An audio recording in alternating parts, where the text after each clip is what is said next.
Romance Records.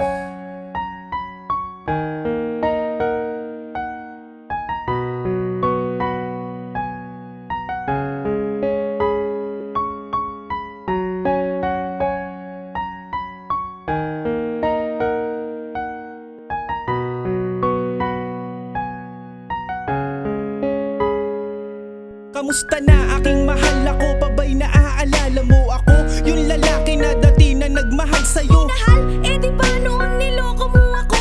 Tapos sa ibang babae ay pinagpalit ako. Pinagpalit? Ay nako, mali lahat ng iyong bintang. Minahal ka ng tapat, yun ang di mo lang alam. Anong bintang? Akala mo wala akong alam sa mga ginagawa mo. Kalokohan, pinagmumukhang tanga. Kalokohan, kailanman ako ay hindi nagloko. Minahal ka ng tapat at ayun ang totoo. Teka nga, ano pa bang pinagtatalunan natin? Gusto ko lang naman po maayos ang relasyon natin. Anong maayos? Tapos na ang lahat-lahat sa atin. Wag naman, pwede ba natin tong ayusin? Ayoko na, tama na ang ating nakaraan. Bumalik ka lang, pangako di ka na masasaktan. Ayoko na ulitin pa natin ang ating muli. Pagod na akong bibigat, kumapit sa mga naiwang sandali.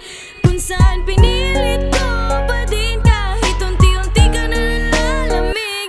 Ayoko na, matagal ko na pinutol ang taling nag-uugnay sa ating dalawa. Ganyan na ba talaga katigas ang iyong puso? Eto nga ako ngayon sa iyong harap nagsusumamo. Kahit pa lumuhod ka sa aking harapan, wala ka nang magagawa, di na kita babalikan. Sana ako ay pagbigyan sa huling pagkakataon, kasi ikaw pa rin laman ng puso ko hanggang ngayon. Ano ba talaga ang tunay mong motibo para ika'y bumalik dito sa aking mundo? Alam mo naman yun diba, ang tunay ko na dahilan, kasi mahal pa rin kita, gusto kita na balikan. Balikan? Ha? Malabo yata yan kasi ang puso ko ngayon ay meron ng ibang laman. Ha? Hindi nga, yan ba ay totoo? Baka sinasabi mo lang yan para ako ay lumayo. Lumayo? Yun na nga ang punto ko, kasi ayoko nang makipagrelasyon pa sa'yo. Mukhang buo na ang desisyon mo, pasensya ka na ha. Hindi na kita guguluhin mula ngayon, malaya